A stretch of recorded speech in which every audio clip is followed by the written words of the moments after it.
Welcome to Your Wealthy Self with me, Regina Martinelli. This show is about money and a whole lot more.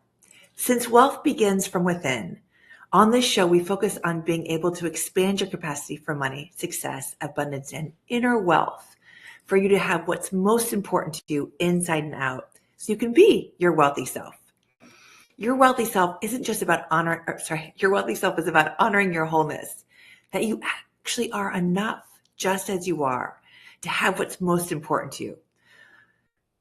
And what's important to you might be freedom to have more success and money without guilt or shame, or maybe it's the ease in being unapologetically you, or more certainty in your sense of purpose, or feeling daily joy and fulfillment within yourself. Whatever it is that's the most important to you, whatever makes you feel like you're wealthy both inside and out. We say you can create whatever that is without struggle, without fear, overwhelm, or shame. You can actually do it with ease, joy, and certainty. That's what we're all about on this show. And we do all of this through the lens of money, because money is a spiritual highlighter. Money is a way in which we engage with the world, how we react to it, whether we recoil from it, we run towards it, or try desperately to hold on to it, or think it's evil, or even revere it. However we engage with it reflects how much we will allow ourselves to have, how much we feel we deserve or are worth of holding it and keeping it, especially on a subconscious level. Consciously, we may want more and be able to trust ourselves with our choices around money, yet subconscious, we may be sabotaging that exact desire. So when using money as a lens, you can see where the incongruencies show up with what you want around money or abundance and what you actually have or experience. So when you can see the gap between those two things, the real fun begins in shifting what's in the way. And what you want starts to show up more easily than before. And it's a lot like magic. So today we're going to talk about the shame of money. If you've ever noticed how socially it's taboo to talk about money, people feel shame for how much they have or make, and people feel shame for how much they don't have. So I want to start off by talking about the shame of money and try to separate these two things because they are very different and they don't go together. One has the energy of benevolence and blessings, and the other registers in your body as a threat to your survival. So it would be quite useful to untangle them because you wouldn't want your nervous system to be threatened by having more blessings or more money come your way. Would you? No. Excuse me. So shame, we all know it. We've all at one point or another had a parent, teacher, or authority figure cast shame on our behavior in some form or another. Maybe it was verbal, like, how dare you? Or they may have said something like, who do you think you are? You should be ashamed of yourself. Or maybe it was the silent treatment or a scornful eye from across the room. Or maybe you had lots of these in a buffet of shame growing up. I want to define shame, how the dictionary defines it, as a feeling of embarrassment or humiliation that arises from the perception of having done something dishonorable, immoral, or improper. So shame in childhood is really about authority figures having control over youngsters and what they perceive as improper behavior. And this technique of shaming works so well that parents, schools, governments, communities continue to use it at any age to try to control behavior. And this is nothing new, unfortunately. See, shame has one of the lowest frequencies. Its frequency registers lower than fear in our bodies. Shame registers as a death threat in the system, meaning that if I put electrodes on your brain and your nervous system to track the response during someone shaming you, your body would act like it's fighting for its life. Because shame registers as a death threat, which also brings in fear. This is why it's used by so many authority figures to try and control behavior. And that is very destructive, yet it's also a very effective technique. But there's another way to motivate people that's better than shame. It's through love. And I'll be talking more about this in coming episodes. And when we feel shame, it makes it incredibly hard to manifest something that would give us joy on top of that low frequency of shame. No one has ever been shamed into happiness. When the frequency of joy and happiness, when you try to create on top of joy and happiness, that makes it so much easier to manifest something. Because it actually lifts you up. Those frequencies are higher versus shaming brings you down. Like when you've been shamed about not being good enough, and then you're trying to create evidence that you're good enough by working harder, creating something, or building a legacy.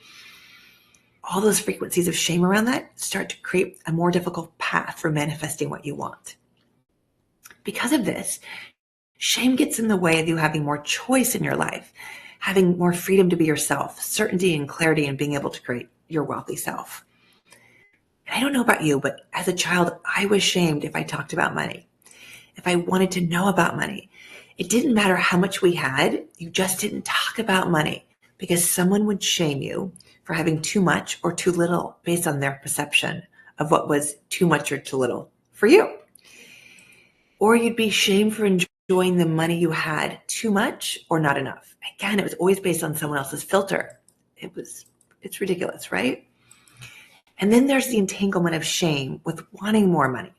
When people will say, it's materialistic to want more money, or you're greedy if you want more. They may even say, you have enough already, and there's only so much to go around. And if you are a light seeker or consider yourself spiritual, the shame is that if you focus on money, then you are not spiritual. It's as if the desire to have more money disqualifies you from having a connection to all that is, God, the universe, or however you describe it. In other words, what they are alluding to is money taints the purity of your spiritual journey or connection. Really? Yet if money's pure energy, the pure energy of money is the energy of blessings and benevolence, that's like saying if you're really spiritual, you wouldn't focus on blessings and benevolence. Or money, the other thing to realize that money is one way the universe wants to bless us. So you have free will to disregard, dismiss, and recoil from these blessings. Yet wouldn't creating your vision of your beautiful life be easier if you let in the blessings from the universe, all that is, however you want to refer to it? Again, it's always a choice because you have free will of what you receive. Another way we get shamed is the shame in wanting to make more than your family who sacrificed so much for so long and who barely had enough. It's always a question of who are you to have it better, easier, more abundant than they did? Are you good enough to deserve to have it easier? Often when we don't feel worthy of the success we desire, we will augment our worth by creating struggle in our lives. This is where you hear people say, I'm successful and I sacrificed a lot to get here, but it was worth it. Or they may say, you have to work hard for money, or you have to put in your time, no pain, no gain. People try to combat this shame by then working hard for their money, so they feel more deserving of money. They will say, you have to work hard for money. It doesn't grow on trees. It's a sacrifice and it takes work to be successful. As a side note, when you believe you have to work hard for money, then you will have to work hard for your money. And I'll talk more about this in my upcoming episode on money beliefs. Anyway, these types of beliefs make speaking out loud about how much you want to make or naming your price for your services really hard. Saying what you really want can feel risky or scary because you could be upsetting others by wanting more or charging more. And that shame starts to bump up against you feeling safe. That is when doubts, worries, uncertainties, and concerns show up. And you start to turn against yourself.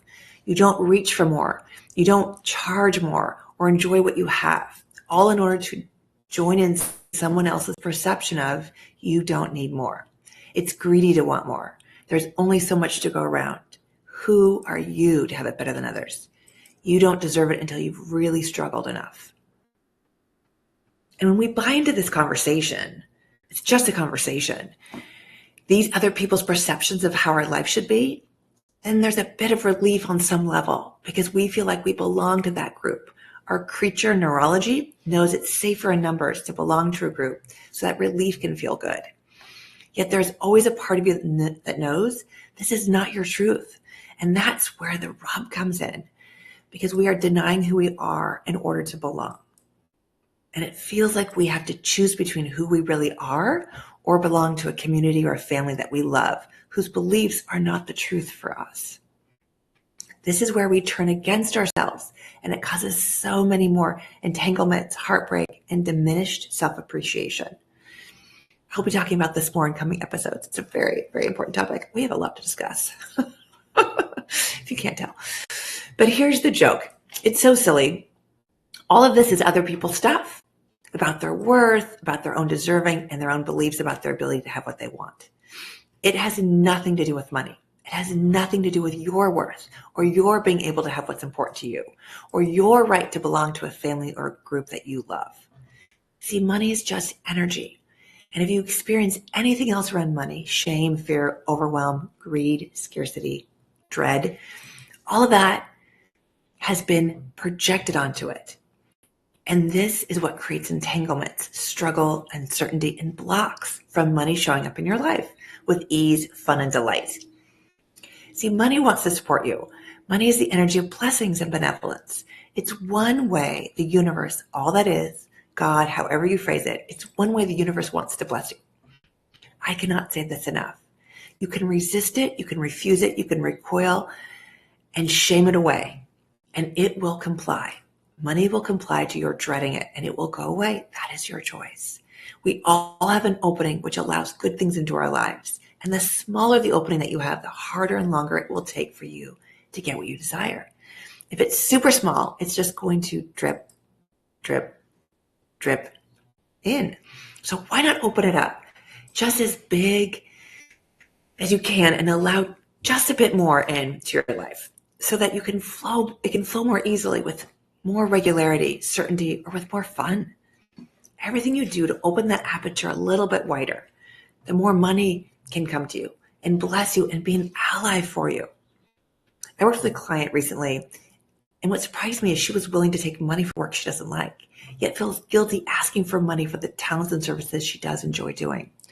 Her incredible gifts and talents are needed in the world, yet telling herself consciously doesn't make a difference because she's still stuck. What I'm saying is you can say you're worthy and deserving. You can say it consciously, but it doesn't make a difference because her subconscious beliefs are still running the limiting patterns that she's not worthy of having what she wants. So she feels shame for not doing what she wants and for not feeling worthy enough to take the chance. Do you find yourself more willing to do jobs you don't like instead of pursuing the ones you love and feel good about being paid for it? When you do this, you are telling yourself subconsciously and consciously that making money is a function of doing what you don't like. And it's not possible to make a living doing what you enjoy. And the shame that goes with this is the symptom of not feeling worthy or good enough to offer something of real value. It keeps a limit on the abundance that you can bring forth for yourself. I've seen this struggle before many times with clients I've worked with. And this was me when I was in my 30s. Now, thankfully, it's no longer me. See, this disconnect often stems from subconscious beliefs that making money requires you to work hard, struggle, sacrifice, and that you don't deserve abundance for simply doing what you love. Or if it comes too easy, then that's supposed to be shameful as well. When we are aligned with the truth of who we are, we feel good about ourselves. We have clarity, we have freedom, certainty of purpose, and self-appreciation. Yet when we have a belief that we are not enough, that we are not worthy, it's a lie that we take on. This is actually not the truth of who we are. In the lie, we believe we are not enough and that there is something wrong with us, something missing or something broken. And we experience heartbreak around this, are not being truly seen and known for who we uniquely are. That heartbreak is about us not being able to see and who we really are and feel good about ourselves. And that can make us feel shame. And this is profound. At some point, a part of us is always in touch with our eternal soul, which is magnificent beyond belief. And when we try to take on this identity of not being enough, that we are defective in some way, it actually separates us from the experience of what's really true about ourselves. And then we don't have clarity about our value or certainty of who we really are. And this can cause deep sadness or grief. For many of you, your parents did not see the truth of you. They saw a distorted version of you, which also means your parents were not able to receive love from you either. This is heartbreaking on many levels because it's a universal primal need for us to have the people we come from, the people we love, to know that we love them. And if they cannot receive love from us for their own reasons, often we as children will think it means there's something wrong with us. And to add salt to the wound, shame and worthlessness go hand in hand. Not being worthy is about feeling bad about yourself. And if it's fueled by shame, then there can be this feeling that our experience of worthlessness and being undeserving is actually accurate. And this creates all sorts of entanglements and struggles with money and hardships in creating what's most important to you. Because we will not allow ourselves to have more than we believe we deserve. And we will feel we are worthless or undeserving when we won't allow ourselves to have more, or at the very least subconsciously, we'll make sure we have to work really, really hard with lots of struggle to be worthy of what we want. And it's not true. It's simply not true. Your worth is eternal, immeasurable, and your deserving is unlimited as a divine child of the universe. As I keep saying, money is the spiritual highlighter. And it's great at finding where you feel undeserving, unworthy, where you feel shame or guilt or fear or any kind of constrictions or uncertainty and struggle and deep wounds. And none of these will allow you to have more of what's important to you with ease and joy. Money is a great lens for finding out what is in the way so we can become aware of it and then revise it. Revise the beliefs, the stuck patterns, so you can alchemize what's important to you. Because we are all creators. Creating more of what you want is good for all of us. It breaks up the beliefs that you can't create what you want or that you have to deserve it or that it's outside of you under someone else's power. The idea that you can get paid for what you love to do was not widely hailed as true 20 years ago. It was more of an ideal to reach or strive for the lucky few. Now it's common. If you told people they could not get paid for what they love, there would be pushback. And that's a really good thing. The consciousness has shifted to where more and more people believe you can get paid for what you love to do. So these other unuseful beliefs can change too. And it all starts with you. How you hold yourself if you are willing to let shame go and embrace you are enough just as you are, and that there is enough for you to create your own magnificent life. And when you can remove the blocks to creating what you want, then you no longer have to worry about having enough. You no longer need to perform to be good enough. You no longer need to people please to feel deserving, because you know you already are worthy, deserving, and enough, just exactly as you are in this moment. And if you have more certainty with your boundaries and what you are willing to do and not do, and when you trust that you can create what you need, because being a creator is your birthright, and that the universe has your back because it really does, then you find you really don't need much more. You really don't need to win the lottery to feel secure. You don't need to triple your income to have a lifestyle you want. You start to experience what you can have, what you want show up and manifest in so many other ways than you needing to buy it, or you need to work hard for it, or to save money to have it. This is just one way to create what you want. There are endless possibilities, and when you align with the universe that your existence is enough, that you are worthy of what you desire just because you desire it, and you truly know this, then it shows up in delightfully surprising ways without you having to figure out how to get it or to strategize it. And the more people who have what they want and have it with ease and certainty and joy, then the better it is for everyone. Because the more people who have what they want this way, then there's more evidence for the rest of the world, the rest of the doubters and naysayers who still believe you have to struggle and sacrifice or work hard to have what you want. Because that more evidence that's there, that you can have what you want with ease and clarity, then the harder it is for the doubters to hold onto their beliefs. The less their beliefs seem to be the truth, and the more it's possible, and that possibility lives for them to step into new beliefs of how it can be so much easier in creating what they want to. I know this to be true because this was me, and this is what I want for you and for the world. the more each and every one of us knows that we can create what we want with ease, and we get there by removing the limiting beliefs that hold the opposite to be true, the more we can experience having more of what we want with joy and aligning with the truth of who we are, the more we can create a world of peace. So what if the next generation grew up knowing themselves as creational beings, creating their own realities and experiences in a way that didn't have to have the burden of the past, the shame, the struggles, the hardships, and the fears? That's a world I would love to be in. So give yourself permission to let go of the shame. We build our money beliefs from a legacy of ancestry, and it gets passed down from our ancestors for generations, based in their experiences, their struggles, their pain, guilt, and shame. That can be over now. You letting go of the shame helps the future generations grow up with a different, more empowered legacy towards money. One that isn't based in competition, scarcity, fear of not having enough, or that money is evil. It gives them a chance to experience money as the energy of blessings and benevolence, and to create something new that moves us all forward. So I love doing these little moments of adoration. The more you allow your opening for good things to come into your life, the more you do anything that makes you happy, the better it gets for all of us. Because your happiness sends out frequency waves, quantumly, that make an impact on the rest of the world. Big or small, it does not matter the size. Because either way, you will have an impact on the world. The question is, will it be one of pain and struggle? Or will it be one of sharing your joy and your happiness? Even in the slightest joy and the smallest thing makes an impact. We don't get to control how big of an impact we make, but we can decide if it's one based in fear or one based in joy, beauty, and inspiration.